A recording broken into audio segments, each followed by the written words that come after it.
Today I interviewed Doug Maclean, NHL Analyst from Sportsnet and former Columbus Blue Jackets General Manager. I asked him about the trade deadline, free agency, players possibly on the move, and the playoffs.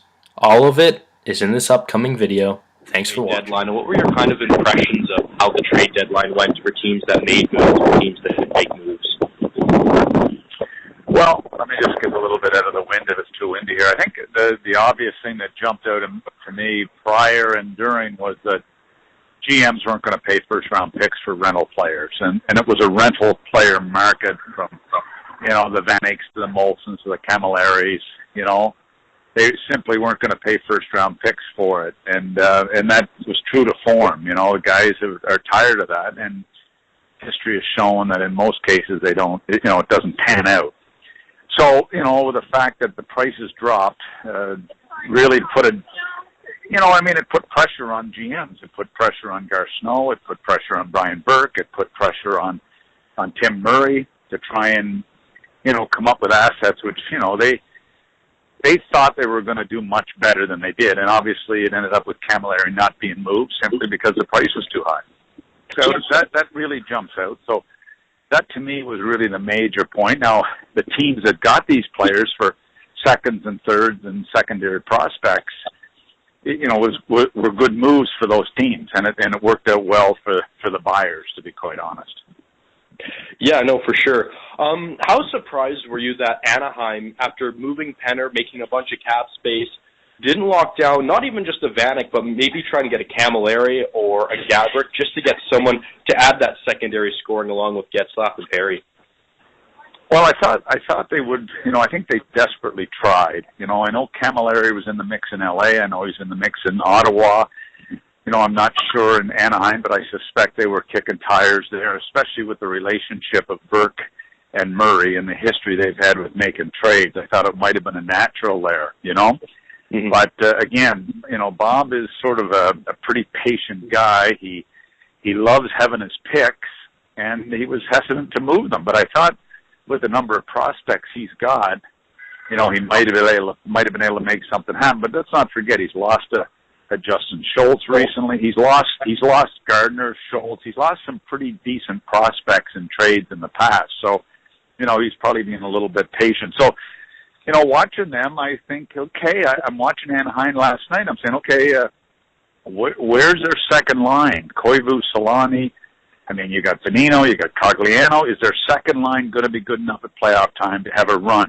And there's extreme pressure to have a run. So I guess I would say I was a little surprised they didn't, try to do more on a Molson or a Camilleri. Or even a Stepniak, who, Pittsburgh, I thought, made an astute move picking him up for a bargain price.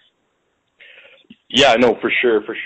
I find Anaheim is one of those teams like Chicago that they have really good top players, but when it comes to a second-line center, they've always seemed to lack in that area over the last few years. I know they're in the hunt for Ryan Kessler, but do you suspect that depending on how the playoffs go, they will be trying to fill that second-line center spot, which is a needed ascenity? Yeah, I think if, Koivu's been a stopgap there for a couple of years and it's been fine because of the Solani, combination there and filling in other areas. I like the third spot with Cogliano. But, yeah, I got to believe they'll be pretty active in the Kessler sweepstakes in June. There's no doubt about that, looking to fill that spot. I mean, I think it'll be them. I think it'll be Pittsburgh. Will Chicago jump in at that particular time? Maybe, but, the big boys, and he will control it because he's going to tell them where he wants to go. That's also the challenge, and I don't know how high Anaheim was on his list, to be quite honest, and yet you're always nervous to speak to a Kessler situation unless you're sure they were on his list, Mm-hmm.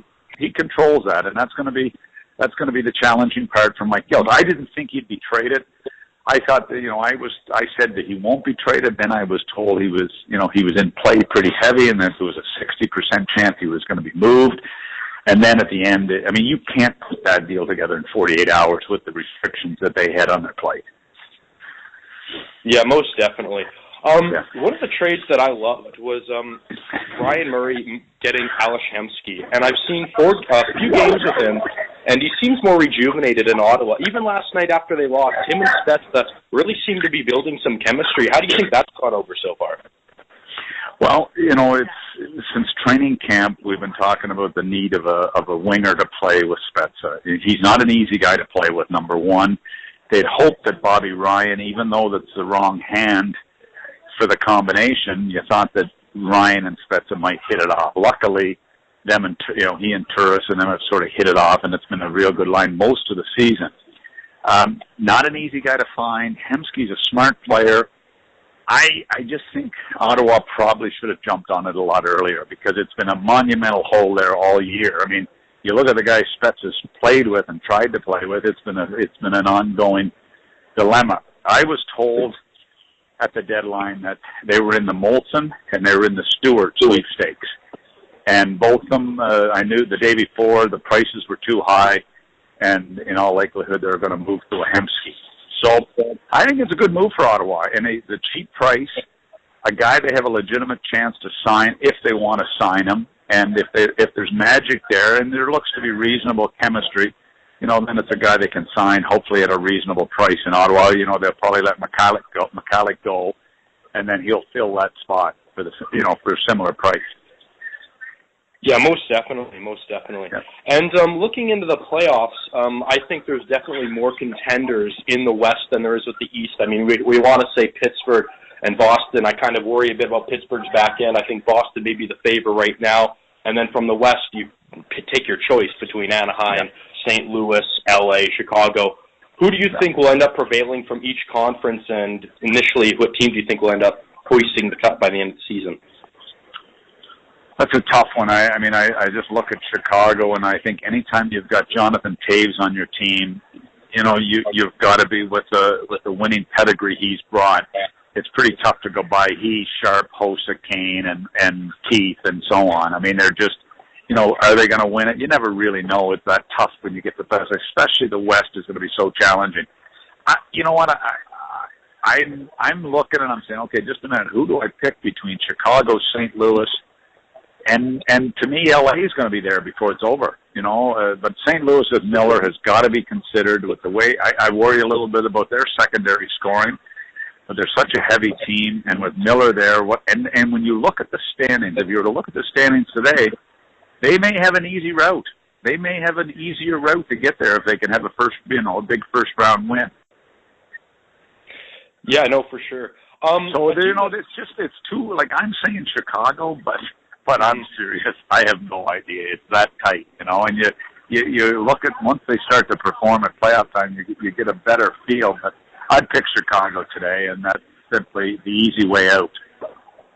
Yeah, and most definitely. I mean, a team that I definitely look at is LA because between Kopitar, Richards, Carter, and even Gabrick, I look at it more of a sleeping giant. And if they wake up and start scoring, they could be a very scary team to play against. Yeah, and they've been since the deadline. They've been pretty good. I mean, last night they were dominant over Calgary, and then they lost a little interest. They seem to be at times lose a little interest in their game, But Quick is that good. Doughty's that good. Richards has had not a good year, but at playoff time he'll pick his game up. Carter was god awful, and now he's really picked his game up and had a terrific Olympic, and then since so. They're poised. They got some pretty proud guys there. So I don't know if they're there, but I don't know. I've got such a what Taves has done. I just have a hard time looking past this kid for whatever reason. Oh, I hear you. Most definitely one of my favorite players to watch. One more team that I kind of want to look at is the Philadelphia Flyers. They're a team that I've always liked with Giroux, and they've always had a nice set of young players there. An acquisition I really liked was picking up steady two-way defenseman Andre Mazzaros, who can really help out the back end, which I've seen he has. Andrew McDonald, who got Mazzaros. Do you think that was a good acquisition, and do you think they should try and sign him long-term, considering their back end's pretty inconsistent? Yeah, the big challenge, and Philly have fallen into that trap, and I fell into it a couple of times with signing defensive defensemen. And when I've talked to Kenny Holland, he said, Doug, don't fall in love with defensive defensemen. You need them, you want them on your team, but don't fall in love and overpay them. And I did it with Luke Richardson, I did it with Scotty LaChance when they were coming off great defensive years. and you think, okay, I want Scotty LeChance because he was so good with Jovanovski. I really want him to come in and be with Klesla. And I thought Luke Richardson would be terrific with young guys. And they were, but you overpay for defensive defensemen. So, yeah, McDonald's a good fit. Yeah, he'd be, he would fit in there well. They could use that element. But you just got to be careful. If you're going to put your money, you want to put it the guys that are going to point produce on the back end and can also play some reasonable defense. Most definitely. And when it looks to free agency, obviously there's going to be a lot of high-class free agents between Vanek, Gaborik, Camilleri. How do you see that all playing out? And do you see a lot of bigger trades maybe happening after the free agency with Ryan Kessler? Well, I think Ryan Kessler is going to be the go-to guy at deadline time, and or at the July 1st, and you'll see where he goes, and then things will sort itself out from there. Vanek, it seems like a foregone conclusion. He's going to L.A., or I should say going to Minnesota. Right. I'm wondering, they can't be guaranteed that because they were in the hunt to acquire him at the deadline with the Leafs. So I hear Molson's going to get a big-time offer from the Panthers. Be interesting to see that. They're going to try to spend some money. Camilleri at 32, 15 goals, minus 23. How much term do you give Camilleri? How much money do you give him? You like him as a power play guy. You like him as that scorer, but how much term do you give a guy like Camilleri? So everybody's got, Molson. Yeah, you like that he can score, but again, how much are you going to pay and how much term? Because you can make some big-time mistakes on these days. And, Florida's poised to get into it and spend some big money. Minnesota's poised about how much can they spend when they've got, Koivu, Parise, and Suter. So, it'll be interesting to see where these guys fall to. And, some of the lesser teams may jump into the hunt. Definitely. A couple more here. You watch the Florida Panthers quite often being down there. They have a good young core of players, which I love, with Jonathan Huberdeau, Drew Shore, Nick Bukestad, and now they bring in Luongo. Do you think Luongo, especially when they have a fresh slate next year, have a really decent chance to be very competitive for a good playoff spot, especially with a lot of their young players developing the way they are? Well, as I've said jokingly, this is the 17th year of their rebuild. First it was Jokinen and Husilius, and then it was Weiss and Horton and on. And now it's Barkov, Huberdeau. Luongo is interesting.